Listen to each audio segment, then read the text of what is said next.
This is a short video for parents and carers of pupils currently sitting higher history at Maclaren High School. I hope you find it useful and informative. Usually higher history is assessed in two ways, through an exam and through an assignment. In 2021 there will be no assignment. Instead the exam will make up 100% of the grade. Higher history is split into two papers, so you've got paper 1, paper 2. One is a Scottish section which is on sources, and the other is a British and World section which is about essays. As mentioned, the paper is split into two. This section will focus on the British and World essays. Each essay is worth 22 marks and there are a total of 44 marks across the whole paper. The paper is split into two, so we look at British essays. We have studied 2 and we'll study 3 this year. So we've looked at Votes for Women and the impact of Labour reforms, and we will move on to the Labour and the Welfare State essay. European and World is a bit more complicated. Most schools do one topic, but we do a mixture of 2. So far we've looked at the Cold War section, we've done the Vietnam and the end of the Cold War, and in the USA section we're going to look at civil rights essays. We're going to look at 2, civil rights up to 1941 and civil rights up to 1968. You can see the wee flashing icons to the side pointing out exactly what essays we have done and are going to do. So the Scottish section is a little bit different. Pupils are not assessed through essays, they're assessed via sources and knowledge questions.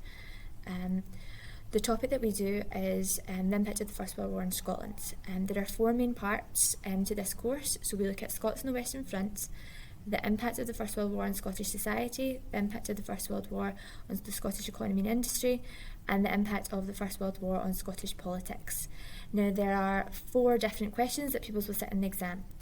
They come in any order and can be about any topic. So there's a How Fully, which is worth 10 marks, an Evaluate, which is worth 8 marks, a Choose Source question, which is worth 10 marks, and an Explain question, which is worth 8 marks.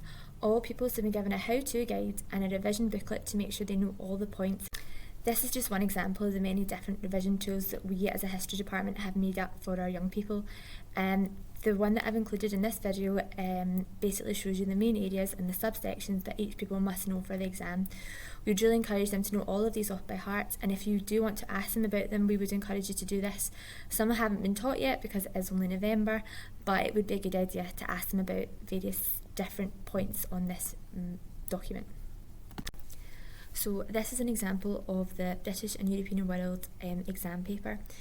This year it will be slightly different because there will be 4 questions instead of 3. This is just to ensure that all pupils have learned enough over the course of the year due to COVID.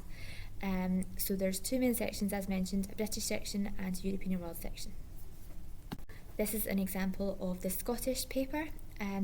As you can see, there are 4 sources with lots of different information about the impact of the First World War on Scotland, and then there are 4 questions related to the sources. There are many different ways to study for higher history. One way that we would really recommend is by using the Humanities Revision website. This is a higher history section on it with lots of different really useful resources. So for example, it has how to structure source questions guides, how to structure essay guides. It also has really useful link section.